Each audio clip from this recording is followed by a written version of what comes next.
മരിച്ചുപോയവരെ കാണാൻ പറ്റും, കേൾക്കാൻ പറ്റും, പ്രേതങ്ങളുമായിട്ട് കമ്മ്യൂണിക്കേറ്റ് ചെയ്യാൻ പറ്റും, എന്തെങ്കിലും പ്രശ്നങ്ങൾ ഉണ്ടെങ്കിൽ പറഞ്ഞ് സോൾവ് ചെയ്യാൻ പറ്റും. ഇതേ രീതിയിൽ ഒരുപാട് അവകാശവാദങ്ങളുമായിട്ട് മനുഷ്യർ ഭൂമിയിലുണ്ടല്ലോ. ഇതിനകത്ത് മെജോറിറ്റി പറ്റിക്കാൻ വേണ്ടിയിട്ടായിരിക്കും. പക്ഷെ ചില ആൾക്കാർക്ക് ഇതൊരു റിയാലിറ്റി ആയിരിക്കും. അവരങ്ങനെയുള്ള ആൾക്കാരെ കാണുകയും കേൾക്കുകയും ഒക്കെ ചെയ്യുന്നുണ്ടായിരിക്കും. ഈ അവസ്ഥയ്ക്കാണ് ഹാലുസിനേഷൻ എന്ന് പറയുന്നത്.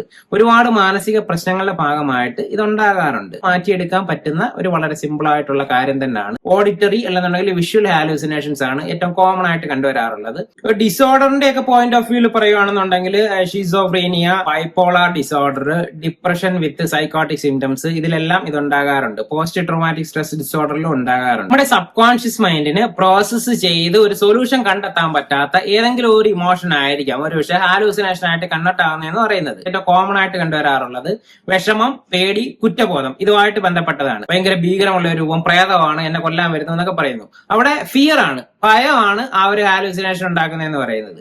ചില ആൾക്കാരെന്ന് പറയുന്നത് മരിച്ചുപോയ ആരെങ്കിലും ഒരാളിനെ കാണുന്നു, അവരവരെ കണ്ടിന്യൂസ് ആയിട്ട് വഴക്ക് പറഞ്ഞുകൊണ്ടിരിക്കുന്നു എന്നൊക്കെ പറയുന്നു. അവിടെ കുറ്റബോധം, ഗിൽറ്റി ആണ് പ്രോസസ് ചെയ്യപ്പെടാതെ കിടക്കുന്നതെന്ന് പറയുന്നത്. മരിച്ചുപോയ ആൾക്കാരെ കണ്ട് ഭയങ്കരമായിട്ട് വിഷമം ഉണ്ടാകുന്നു, അവർ ഇവരോട് എന്തൊക്കെയോ പറയാൻ ശ്രമിക്കുന്നു, പക്ഷെ എനിക്കത് കേൾക്കാനായിട്ട് പറ്റുന്നില്ല, എന്താണെന്ന് മനസ്സിലാക്കാൻ പറ്റുന്നില്ല, അവർക്ക് പറഞ്ഞു തീർക്കാൻ പറ്റാതെ പോയ എന്തൊക്കെയോ കാര്യങ്ങളുണ്ട് എന്നൊക്കെ പറഞ്ഞ് വിഷമത്തിലേക്ക് പോകാറുണ്ട്. അപ്പൊ അവിടെ പ്രോസസ്സ് ചെയ്യപ്പെടാതെ കിടക്കുന്നതെന്ന് പറയുന്നത് വിഷമമാണ്.